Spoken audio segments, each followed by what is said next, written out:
network transformation in the era of 5G, cloud and IoT. Welcome to the Fast Mode Video Cards. I'm Tara Neil, and in this episode we have Jim Guillet, who is the Senior Director Product Marketing from Nokia, joining us to share more insight on the mobile's latest frontier, that is 5G. Hi Jim. Hi Tara. Okay, so in these last several years, talk about 5G has grown from ideas about network slicing, use cases that we all know too well now, that is eMBB, MMTC, URLLC, to specific discussions on the actual deployments, covering the gradual move from non-standalone networks to standalone networks with a new 5G core, development of cloud-native architectures, ramping up of network virtualization and software-defined networking, and so on. With all these new dynamics in 5G mobile technology, and now with the added challenges of COVID-19, how is this affecting the IP and optical transport networks whose job it is to interconnect everything? Well, I think the pandemic has actually sped up the digitalization projects that are underway in the industry. And for so many of them, 5G is central to their deployment. I mean, when you think about how we saw LTE, for example, a decade ago roll out, and now we're seeing same with 5G. From an IP and optical networking point of view, the transport infrastructure is refreshed and put in place before the radios come on air, and that same thing is happening now with 5G. So really, for the last 3 to 4 years, we've been working with operators in the more aggressive geographies to roll out new 5G enabled infrastructure for the transport. And connecting radios isn't just, of course, to the existing cell sites, but that has to be upgraded as well. But of course 5G radios will be in more dense locations, so there'll be many more sites in non-traditional locations that we have to get connectivity to. And beyond the physical connectivity requirements, of course, and the higher throughput, there's requirements for far lower latency. Security, of course, remains paramount. And so putting all this together requires quite a significant physical upgrade of the network. And as I said, these are already well in place. And now on the other side of the equation, because networks always connect at least 2 endpoints, if not more, you've got the mobile core, which is migrating to cloud architectures.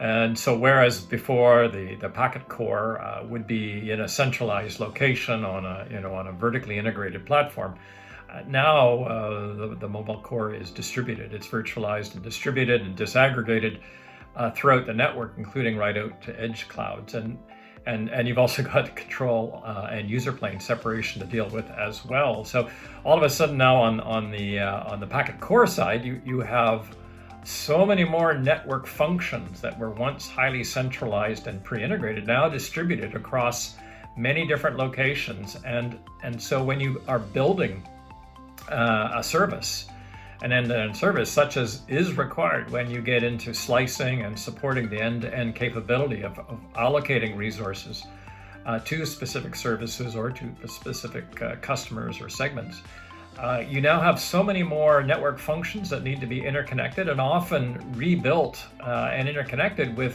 very stringent SLAs, and then tied to the backhaul or anyhaul infrastructure, as we call it, to the radios themselves. And this obviously needs to be automated under an end-to-end orchestration environment. So there's quite a bit of activity that has been underway for some time, and this kind of lays the groundwork for when the radios come on air, which for many of our, again, more aggressive customers in the advanced geographies are already doing. Splendid.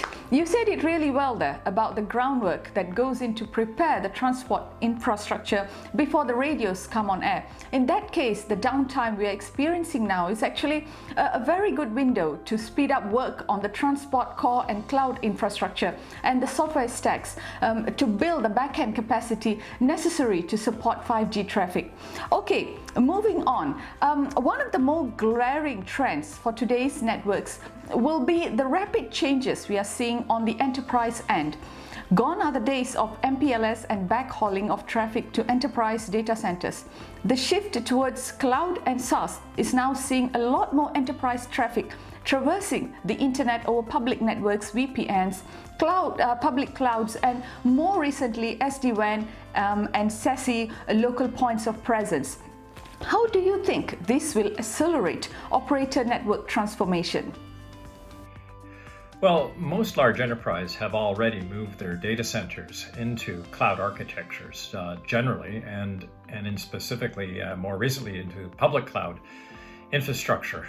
And at the same time, for general purpose office applications like Microsoft Office 365, a lot of enterprise, big and small, are moving to software as a service models where the applications run in the cloud and consumers and employees use these applications over broadband infrastructure.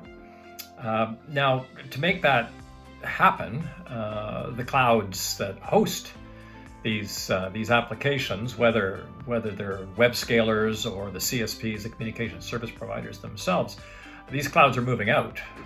In the case of web scalers, they're moving their clouds deeper into the network to directly peer with the CSPs, using what we call data center interconnect, essentially to build backbone networks, IP optical backbone networks, to interconnect their central offices, or their central clouds rather, with their remote clouds that they're pushing deeper into the network.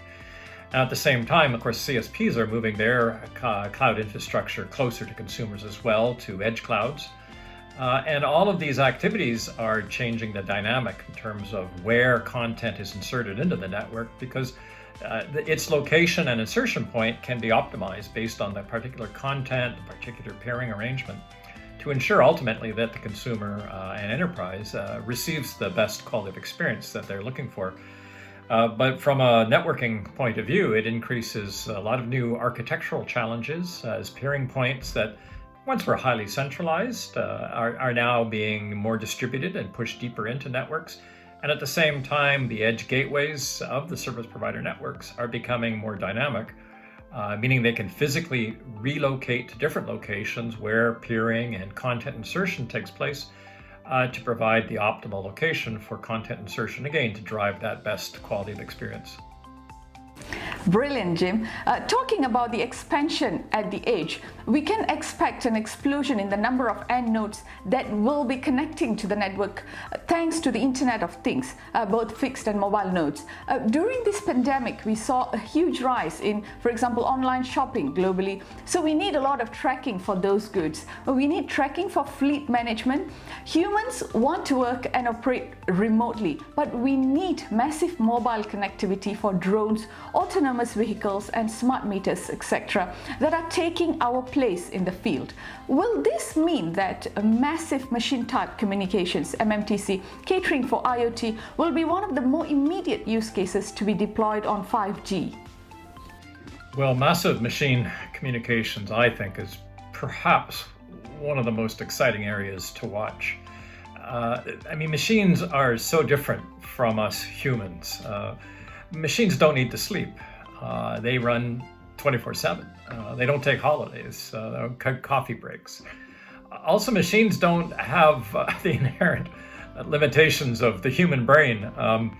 Machines can consume unlimited computing processing, and so we're looking at environments where there'll be millions of sensors generating streams of data in huge volumes, which machine learning and AI systems will shift through and look for patterns to drive insight that ultimately will result in greater productivity and of course safety to both the public and to their employees as well. So again, it's a huge opportunity, especially for the verticals, utilities, and other asset-intensive industries who are just now beginning to embark on digitalization projects.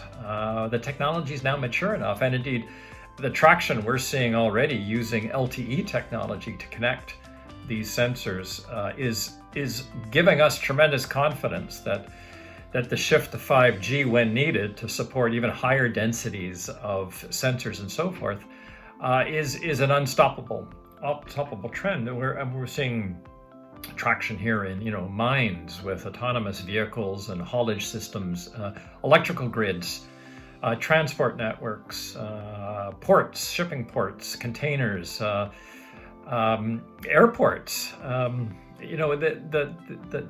The capabilities here to digitize and create more productivity tools as you track the movement of goods and services the upside is just incredible, as is the scope. And now, one of the things that this does do, of course, is it drives a larger network perimeter, because, of course, now everything is connected. Things that were never connected before are now connected, and all of it gets automated. But that network expansion, of course, does lead to a larger attack surface. So one of the things we have to be very careful about in our IP and optical network infrastructure is that it is highly secure and very robust to any sorts of malicious attacks or just general occurrences that can happen from time to time as equipment failures or mudslides cause cable cuts or accidental construction can bring down aspects of the network. We need to make sure these networks are self-healing and can be operated with high availability, not just 5 nines, but in many cases we'll need 6 nines operation. But it's an exciting opportunity. And as I said, I think it's one of the key areas that we want to watch going forward. Yes, it's exciting indeed. The IoT is what's transforming traditional sectors, like what you said, asset-intensive industries, to adopt digitalization, because having your assets monitored and controlled remotely with the analytics at your fingertips at any point of time is a great proposition for any business.